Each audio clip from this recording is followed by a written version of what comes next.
जय हिंद दोस्तों, कैसे हो? उम्मीद है मस्त और बिंदास होंगे और अपनी पढ़ाई को बहुत अच्छे से कर रहे होंगे। अपना जो लास्ट का सेशन हुआ था ज्योमेट्री में, उसमें मैंने आपको समझाया था सर्कम रेडियस और सर्कम रेडियस का पूरे कॉन्सेप्ट और उस पर जितनी भी लैंग्वेज के क्वेश्चन बन सकते थे, हर एक लैंग्वेज के टाइप को मैंने प्रैक्टिस करवा दिया था।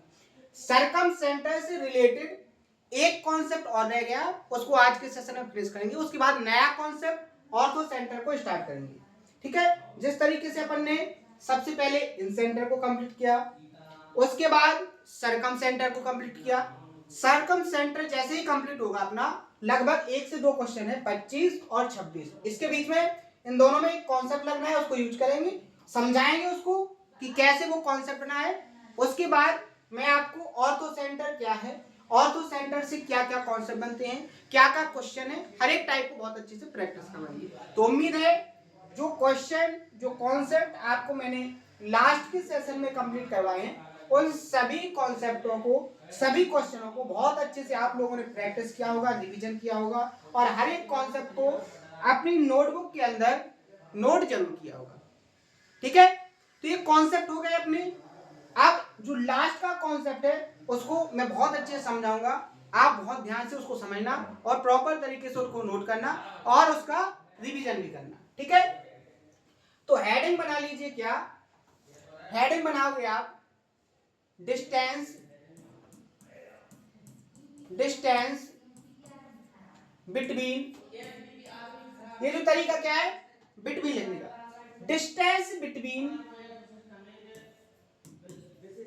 सरकम centre and incenter. Heading बनाओगे आप लोग क्या कि आपको सरकम सेंटर और इन सेंटर यानी कि दोनों के बीच की डिस्टेंस, आपको एग्जाम में क्वेश्चन क्रिएट होता है, एक एग्जाम में क्वेश्चन को क्रिएट करता है कि सरकम सेंटर और इन सेंटर के बीच की दूरी क्या है, आप फाइंड कीजिए। और आपको ट्रायंगल की तीनों साइड देगा और आपसे पूछेगा कि ट्रायंगल की जो सरकम सेंटर है और जो इन सेंटर है उनके बीच की जो दूरी है उसको फाइंड करना है। तो इसको समझने के लिए सबसे पहले मैं आपको डायग्राम से समझाऊंगा। ठीक है, डायग्राम से ध्यान से समझना। यहां देखो, ये अपना क्या है, मैं आपके सामने एक ट्रायंगल बनाऊंगा। मैंने आपके सामने एक ट्रायंगल बनाया। ट्रायंगल हो गया अपना A B C. A B C अपना क्या हो गया है, ट्रायंगल। इस ट्रायंगल के अंदर ही अपना क्या होगा, सरकम सेंटर, इन सेंटर। क्योंकि जो आपके सामने ट्रायंगल बना है वो कैसा है, एक एक्यूट एंगल ट्रायंगल है। क्या है, एक्यूट एंगल ट्रायंगल है। तो यहां पर अपना मान लीजिए क्या हो गया, सरकम सेंटर, और यहां कहीं पर अपना है इन सेंटर। तो एग्जामिनर आपसे बेसिकली पूछता क्या है, एग्जामिनर आपसे पूछता है ये बीच की जो डिस्टेंस है, इस डिस्टेंस को पूछता है, इस डिस्टेंस को पूछता है। तो आप कैसे इस डिस्टेंस को फाइंड करोगे, इसका क्या कॉन्सेप्ट होता है वो आप बहुत अच्छे से समझो। इसका कॉन्सेप्ट होता है अंडर रूट, जो डिस्टेंस है d4, डी क्या है आपकी सरकम सेंटर और इन सेंटर के बीच की दूरी। क्या होता है कॉन्सेप्ट, सरकम रेडियस का square minus 2 into circumradius and inradius. समझ में आया? आपको ध्यान से समझना है कि आपको एग्जामिनर देगा सरकम सेंटर और इन सेंटर, इसके बीच की डिस्टेंस क्या होगी, तो आपको वहां पर जरूरत पड़ेगी किसकी, सरकम रेडियस और इन रेडियस की। किसकी जरूरत पड़ेगी, सरकम रेडियस और इन रेडियस।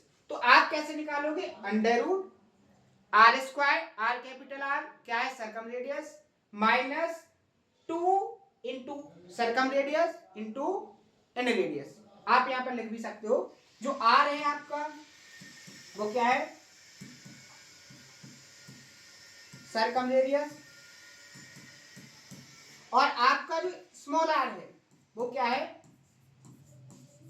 इन रेडियस। क्या है, इन रेडियस। क्लियर? इसका प्रूफ नहीं समझना है, इसका प्रूफ समझोगे बहुत ज्यादा डीपली जाओगे तो बहुत ज्यादा टाइम लगेगा, कम से कम 2 घंटे से ज्यादा लगेगा। ठीक है, कैसे? आप जब इनको मिलाओगे, इनको सिमिलर करोगे, सिमिलर करने के बाद आपको प्रॉपर्टीज निकलेगी, उसके बाद आप उसको निकालोगे, तो बहुत ज्यादा टाइम वेस्ट हो जाएगा और आपको इसके प्रूफ पर कभी कोई क्वेश्चन नहीं बनाए, और इस पर भी माइनर क्वेश्चन देखने को मिलता है। अभी तक केवल 1 ही 2 क्वेश्चन पूछे गए जो मैंने आपको प्रैक्टिस शीट में डाले भी हैं। ठीक है, तो उनको प्रैक्टिस कर लेते हैं, उसके बाद इस सेशन को फिनिश भी कर देते हैं। ठीक है, अगले सेशन से अपन स्टार्ट करेंगे ऑर्थो सेंटर को। किसको? ऑर्थो सेंटर को। तो ये कॉन्सेप्ट आप प्रॉपर तरीके से नोट कीजिए। ये कॉन्सेप्ट किसका है? सर्कम सेंटर और इन सेंटर के बीच की जो डिस्टेंस है उसको निकालिएगा। कैसे निकालोगे? अंडर रूट सर्कम रेडियस का square minus 2 circum radius into इन रेडियस। इससे जो आंसर निकलेगा वो क्या निकलेगा आपका? सर्कम सेंटर और इन सेंटर के बीच की डिस्टेंस। आप देखते हैं इस पर क्वेश्चन कैसे पूछे गए हैं। देखो यहाँ पर आपको एक ट्रायंगल दिया है जिसकी साइड्स 6, 8, 10 है। 6, 8, 10 से लॉजिक समझ में आया कि ये एक राइट एंगल ट्रायंगल बन रहा है, क्योंकि एक ट्रिपलेट्स आपने देखी है 3, 4, 5 और इसी को उसने क्या कर दिया? दुगना। अगर दुगना करेंगे तब भी एक ट्रिपलेट्स होगी। आपको फाइंड करना है अंतःकेंद्र और परिकेंद्र के बीच की दूरी, यानी कि डी आपकी क्या हो जाएगी? Root are square minus 2 R small. ठीक है, अब यदि आपको यहाँ पर स्मॉल आर और कैपिटल आर की वैल्यू मिल जाए तो आप यहाँ से डी की वैल्यू फाइंड कर लोगे। बेसिक सी बात है। राइट एंगल ट्रायंगल में आर की वैल्यू कैसे निकलती है? हाइपोटेन्यूज का आधा। हाइपोटेन्यूज कितना है? 10। 10 का आधा करोगे क्या हो जाएगा? 5। यहाँ पर आप देखो जो इन रेडियस होती है, इन रेडियस क्या होती है? इन रेडियस होती है लेग्स को जोड़कर हाइपोटेन्यूज को माइनस करके 2 से डिवाइड कर दो। तो 8 और 6 14 से 10 को माइनस करेंगे तो 4 आएगा, 4 को 2 से डिवाइड करेंगे 2। तो यहां पर आपको क्या मिल गई? सर्कम रेडियस और इन रेडियस।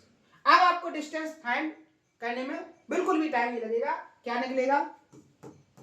यहां से आर स्क्वायर 5 कैपिटल आर का स्क्वायर 5 का स्क्वायर 25 माइनस 2 इंटू क्या हो जाएगा? कैपिटल आर हो जाएगा 5 इंटू 2। क्या हो जाएगा? 2 पंचे 10 दूनी 20। 25 में से 20 जाएंगे, क्या बचेगा? 5। यानी आंसर आ जाएगा डी की वैल्यू रूट 5। आपका ऑप्शन नंबर ए यहां पर क्या हो जाएगा? Correct answer. क्लियर? समझ में आया? तो ये था आपका कॉन्सेप्ट कि क्वेश्चन कैसे क्रिएट होते हैं। अब एक इस कॉन्सेप्ट का क्वेश्चन जो टाइप के बनते हैं वो ये हो गया। एक क्वेश्चन और देखेंगे, ये भी लास्ट ईयर में पूछा गया क्वेश्चन है।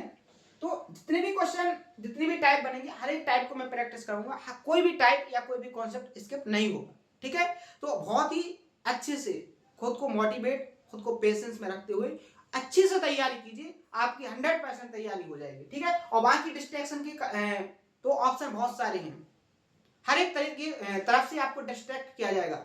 आप जो करोगे उसको करने से रोकने के लिए आपको चारों तरफ कुछ ना कुछ मिलेगा।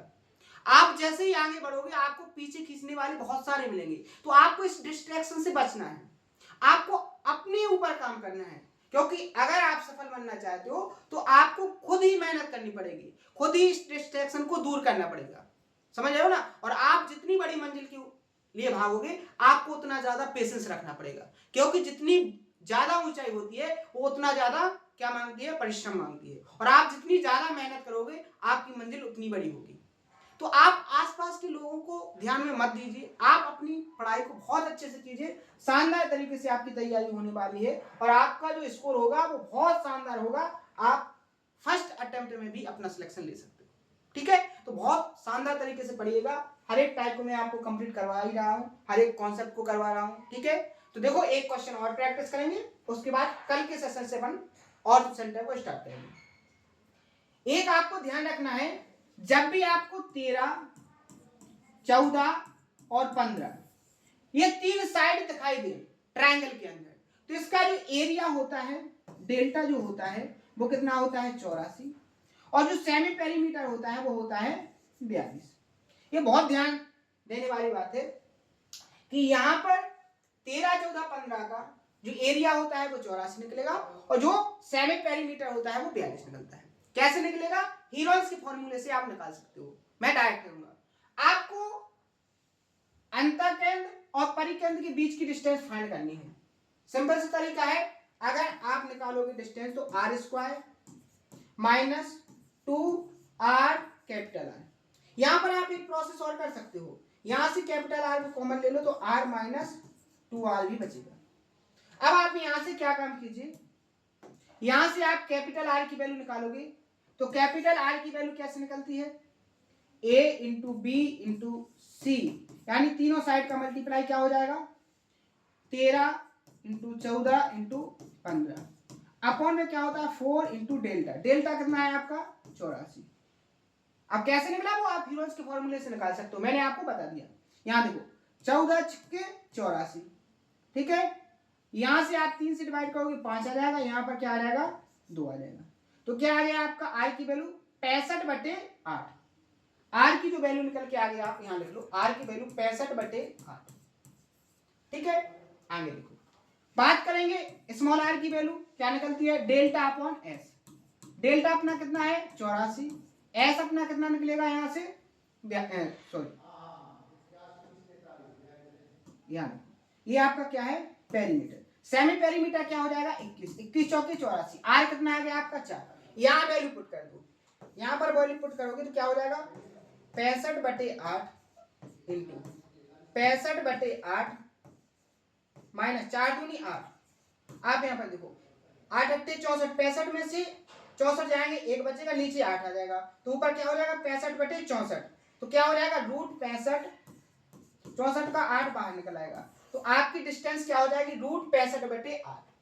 और ऑप्शन नंबर सी यहां पर क्या हो जाएगा करेक्ट आंसर। तो जो एक कॉन्सेप्ट बचा था वो मैं भी प्रैक्टिस में आपको कॉन्सेप्ट भी समझा दिया है, और उस पर जो क्वेश्चन बन सकते थे उनको भी मैंने आपको समझा दिया है। तो उम्मीद है शानदार तरीके से समझ में आया होगा। तो आज अपना क्या हो गया इन सेंटर और सरकम सेंटर दोनों फिनिश हो गए। अब अपन कल सीखे जो स्टार्ट करेंगे वो ऑर्थो सेंटर रहेंगे। ऑर्थो सेंटर क्या है, सबसे पहले ऑर्थो सेंटर का बेसिक जानेंगे, बेसिक के बाद उस पर कितने टाइप के कॉन्सेप्ट बन सकते हैं, कौन कौन से क्वेश्चन हैं जिनकी अपन को प्रैक्टिस करनी है, कौन कौन से अभी तक एग्जाम में पूछे गए हैं, आगे कैसे पूछे जा सकते हैं, हर एक टाइप के क्वेश्चन की प्रैक्टिस करेंगे। तो आज के सेशन में इतना ही। अगर कोई डाउट हो इन सेंटर या सरकम सेंटर में तो वो आप कमेंट बॉक्स में जरूर बताना, पूरी तरीके से सॉल्व किया जाएगा। आज के सेशन में इतना ही, मिलते हैं नेक्स्ट सेशन में। थैंक यू, धन्यवाद।